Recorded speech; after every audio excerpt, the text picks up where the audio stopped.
Alors, un article sur Presse Citron, Volkswagen compare l'ID4 au Tesla Model Y.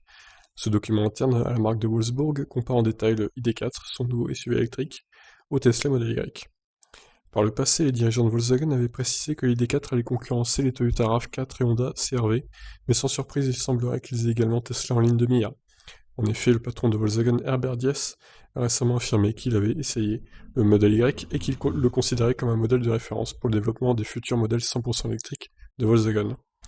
Un document interne à Volkswagen a récemment fuité sur Internet, et nous y découvrons que la firme allemande a poussé très loin la comparaison entre son nouveau Volkswagen ID4 et le Model Y. En effet, on peut y observer que les deux modèles sont d'un gabarit assez similaire, malgré une allure résolument différente.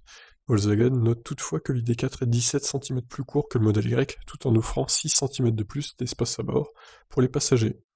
Ça, c'est pas mal. Le diamètre de braquage, une donnée très importante qui permet de juger sa maniabilité en ville, est plus court de 1,9 m, au bénéfice du SUV allemand. Oui, j'avais déjà remarqué sur le test de l'ID3 qu'elle avait braqué très bien, donc il semblerait que ce soit encore le cas pour la ID4. Donc là, on a le tableau récapitulatif du coup. Je vous laisse découvrir ça. Donc là, les mensurations, le diamètre de braquage, battery size, donc la taille de la batterie également, l'autonomie, la charge, l'accélération 8 secondes 5, hein, il se fait un peu déposer le ID4 pour le coup, et le tarif. Le constructeur de Wolfsburg met également en avant plusieurs points forts de son ID4 par rapport au modèle Y. L'intérieur est de meilleure qualité, le système d'infotainment embarqué est plus abouti. Alors ça, j'ai quelques doutes quand même, hein. Sur le dernier point en tout cas, le réseau de concessionnaires et garages Volkswagen est plus fourni. Ça ok, le tarif est environ 10 000 € plus avantageux. Ça ok, je suis d'accord, mais le modèle Y offre de bien meilleures accélérations avec un 0 à 100 battu en 3 secondes 7 pour le modèle performance et 5 secondes 1 pour la version normale, contre 8 secondes 5 pour l'ID4.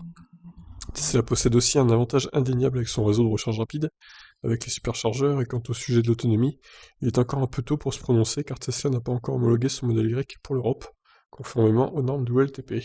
Oui, je pense que l'autonomie sera à peu près similaire entre les deux.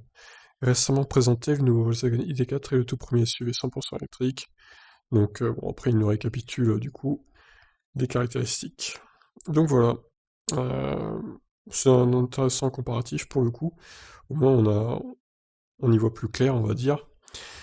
Même si là j'ai quelques doutes surtout sur le système d'infotainment embarqué plus abouti, là clairement pas, hein. Tesla est clairement en avance sur le système, sur les écrans tactiles et tout, sur les informations qu'il y a sur l'écran tactile, enfin c'est même pas comparable.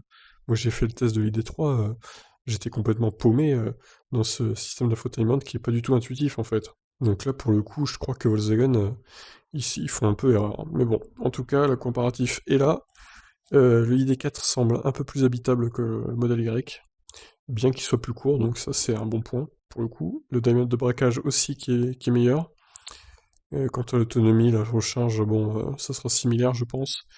Quant à la recharge, oui, modèle Y évidemment, qui charge 2 fois plus vite, ça c'est sûr.